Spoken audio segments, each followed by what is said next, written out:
Hello students, आज हम लोग करने जा रहे हैं socialism in Europe and the Russian revolution के एमसीक्यूज। इस एमसीक्यू वाले वीडियो में मैंने सभी तरह के कॉन्सेप्ट्स को कवर करने की कोशिश की है और जहां पर कुछ भी चीज़ें मिस हुई हैं उनके बारे में भी मैंने बताया है। आप इस वीडियो को न सिर्फ एमसीक्यू क्वेश्चन की प्रैक्टिस के लिए बल्कि रिविजन के लिए भी यूज़ कर सकते हैं, क्योंकि मैंने काफ़ी शॉर्ट फॉर्म में काफ़ी सारी चीज़ों को कवर करने की कोशिश की है। तो चलिए शुरू करते हैं। सबसे पहला, which socialist thinker wanted the government to encourage cooperatives. जैसा कि आपको पता है कि उस समय दो मेजर बिलीव्स थे सोशलिज्म में। एक का मानना था कि इंडिविजुअल्स को, प्राइवेट इंडिविजुअल्स को ऐसे कोऑपरेटिव एस्टेब्लिश करने चाहिए। उनका नाम था रॉबर्ट ओवेंस, जिन्होंने न्यू हार्मनी नाम के एक इंस्टीट्यूशन को सेटअप किया था यूएसए में, ऐसे ही प्राइवेट इंडिविजुअल्स से मिलकर। दूसरे थे लुई ब्लैंक। इनका मानना था कि गवर्नमेंट को कोऑपरेटिव्स इंकरेज करने चाहिए और गवर्नमेंट को ऐसे कोऑपरेटिव्स एस्टेब्लिश करने चाहिए।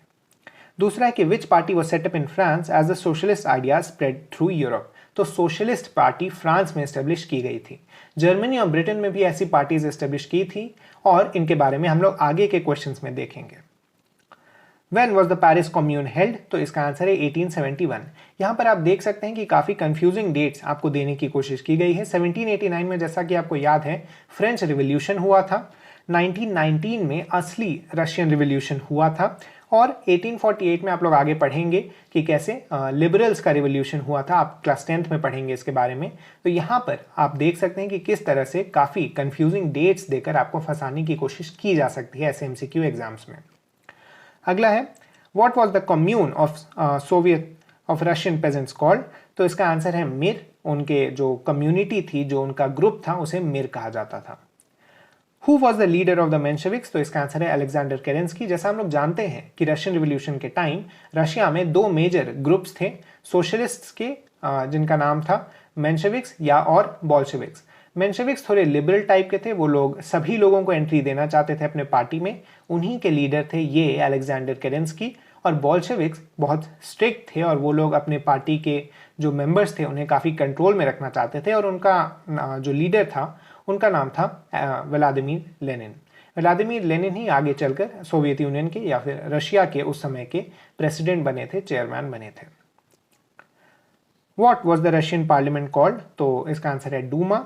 इसके पहले क्वेश्चन था who led the procession during the bloody Sunday of 1905। तो फादर गैपोन ने इस प्रोसेशन को लीड किया था। Who gave the April thesis. तो व्लादिमीर लेनिन। जैसा मैंने आपको बताया कि व्लादिमीर लेनिन बोल्शेविक्स के लीडर थे और व्लादिमीर लेनिन काफ़ी सालों तक एग्जाइल में, मतलब देश निकाला, झेल रहे थे।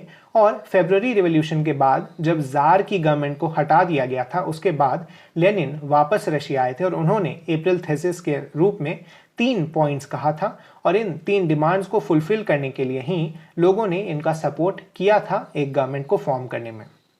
अगला है which treaty was signed between Russia and Germany for the peace after World War 1। तो जैसा हम लोग जानते हैं वर्ल्ड वॉर 1 में जर्मनी और रशिया एक दूसरे के ऑपोजिट साइड्स पे थे और इन्होंने पीस ट्रीटी साइन की थी ब्रेस्ट लिटोव्स्क में, एक दूसरे से हम कह सकते हैं पीस इस्टेब्लिश करने के लिए। ये पीस काफ़ी सालों तक रहा नहीं था और जैसा हम लोग जानते हैं वर्ल्ड वॉर 2 के टाइम फिर से जर्मनी और रशिया के बीच में लड़ाई हुई थी। तो वो आगे के चैप्टर्स का बात है, लेकिन ब्रेस्ट लिटोव्स्क में वर्ल्ड वॉर 1 को खत्म करने वाली ट्रीटी साइन की गई थी। अगला है व्हेन वाज यूएसएसआर क्रिएटेड। तो ये एनसीईआरटी बुक में थोड़ा एंड में दिया गया है और कई बार बच्चे इसे ओवरलुक कर जाते हैं, तो आप इसे ज़रूर याद रखें कि 1922 में union of Soviet socialist Republic form किया गया था। जैसा हम लोग जानते हैं कि 1919 के अक्टूबर रिवॉल्यूशन में जो कम्युनिस्ट गवर्नमेंट थी वो सेटअप कर ली गई थी, लेकिन उसके बाद एक सिविल वॉर छिड़ गया था पूरे देश में। उस सिविल वॉर में, जैसा हम लोग जानते हैं, रेड्स, वाइट्स और ग्रीन्स करके कई सारे ग्रुप्स थे और वो लोग पावर के लिए लड़ाई कर रहे थे। इसी सिविल वॉर के बाद जो कम्युनिस्ट थे वो विक्टोरियस हुए और ये सिविल वॉर 1921-22 में खत्म हुआ और सिविल वॉर के खत्म होने के बाद union of Soviet socialist Republic establish किया गया। अगला है व्हेन वाज कॉमिनटर्न फॉर्म। तो कॉमिनटर्न का फॉर्मेशन, कम्युनिस्ट इंटरनेशनल जिसे कहते हैं, उसका फॉर्मेशन 1919 में हुआ था। Which religious organisation was favoured by Austria and Spain. ये भी कई बार ओवरलुक हो जाता है। चैप्टर के शुरुआत में ही दिया गया है कि किस कंट्री के द्वारा किस ऑर्गेनाइजेशन को फेवर, किस बिलीफ, किस फेथ, किस धर्म को फेवर किया जाता था। तो उसी में ऑस्ट्रिया और स्पेन में कैथोलिक चर्च को फेवर किया जाता था। What was the movement called Organized for Women's Voting Rights? इसके बारे में आपने फ्रेंच रिवॉल्यूशन वाले चैप्टर में भी पढ़ा है कि कैसे सफ्रेजेट के लिए मतलब इक्वल वोटिंग राइट्स के लिए वुमेन ने एक मूवमेंट स्टार्ट किया था। उसी मूवमेंट को सफ्रेजेट मूवमेंट कहा जाता है। Which socialist thinker established New Harmony in the USA? Robert oven. जैसा मैंने आपको शुरू में ही बताया कि रॉबर्ट ओवन मानते थे कि प्राइवेट इंडिविजुअल्स को सेटअप करना चाहिए कोऑपरेटिव्स मिलकर, और इसीलिए इन्होंने न्यू हार्मनी नाम का एक कोऑपरेटिव एस्टेब्लिश किया था यूएसए में। Which socialist party was established in Britain?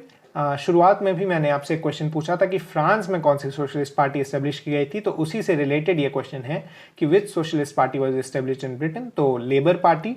और जर्मनी में सोशलिस्ट डेमोक्रेटिक पार्टी एस्टेब्लिश की गई थी सोशलिस्ट के द्वारा। अगला है who was the king of Russia in 1914? जैसा हम लोग जानते हैं Tsar Nicholas the second. What was the majority religion of Russia? तो इसमें आंसर आता है Russian Orthodox Church. Russian Orthodox Church हम कह सकते हैं क्रिश्चियनिटी का ही एक पार्ट था, लेकिन ये अलग था बाकी क्रिश्चियन लोगों के फेथ से। इसमें कुछ अलग रूल्स थे और यही फॉलो होता था उस समय के रशियन एम्पायर में। What was the major industrial areas of Russia? तो इसका आंसर है मॉस्को। यहाँ पर आप देखिएगा कि रूर जो था, रूर के बारे में आप लोग नाजिज्म वाले चैप्टर में पढ़ेंगे कि रूर जर्मनी का ऐसा ही रीजन था, लेकिन रशिया में जो रीजन था उसका नाम आप याद रखिएगा मॉस्को था।